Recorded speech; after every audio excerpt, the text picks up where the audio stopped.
Недавно к нам обратились с просьбой создать наличники для старинного деревянного дома. Мы разработали проект и принялись за работу. Пока я смотрю за тем, как долго вырезает станок деталей, Саша делает основную раму для наличников.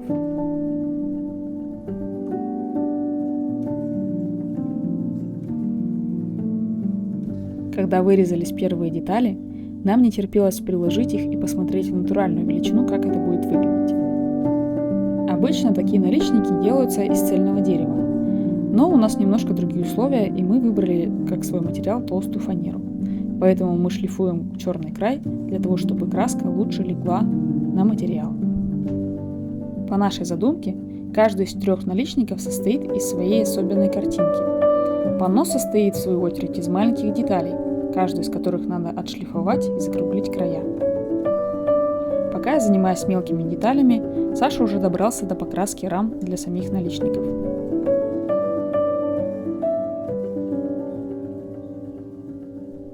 Пока Саша склеивал крупные элементы наличников, моей задачей было покрасить все мелкие детали.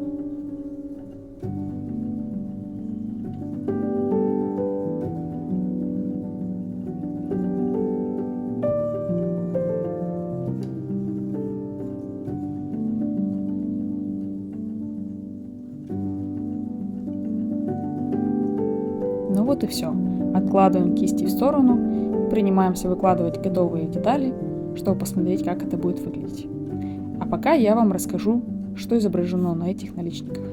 По легенде, деревня Дубынина была основанной женщиной, которую называли Дубыня, потому что она была очень большой. Когда-то ее изгнали из Новгорода, и она отправилась в путь по реке на лодке. Путь был очень тяжелым. На пути она преодолевала разные трудности. Последним из них был порог, который назывался Долгий, а сейчас его называют Дубынинский, в честь Дубыни. Преодолев и его, она вышла на берег и основала деревню.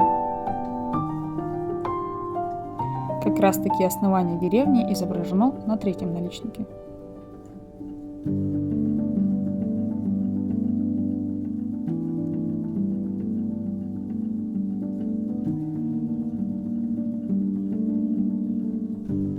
Осталось совсем немного. Нужно приклеить все готовые детали, и наличник будет готов.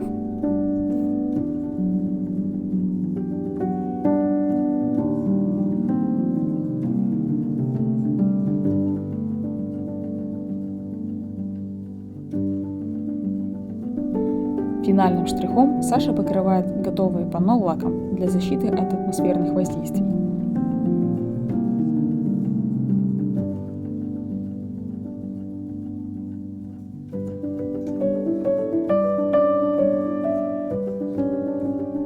Мы решили примерить готовые детали для того, чтобы быть на 100% уверены в том, что мы точно нигде не ошиблись в размерах.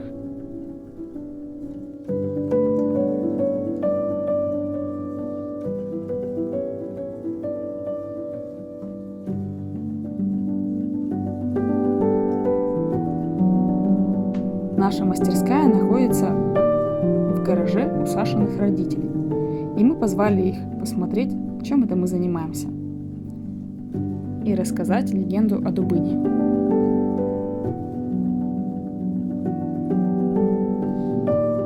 Загружаем все наличники в нашу машину и отправляемся на место.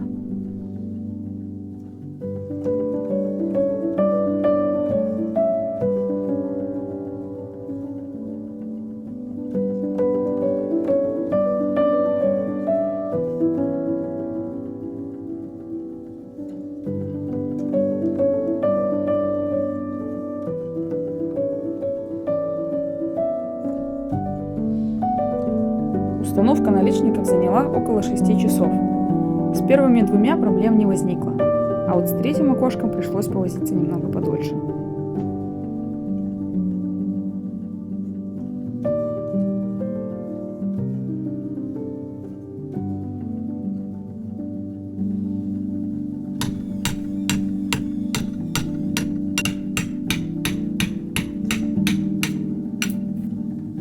Ну вот и все. Последние штрихи. вешаем последний наличник, закрашиваем шляпки от саморезов, собираем инструменты и уезжаем домой. Мы впервые делаем что-то подобное. Нам было очень страшно и интересно браться за это дело, но вот что у нас получилось в итоге. Как думаете, мы справились?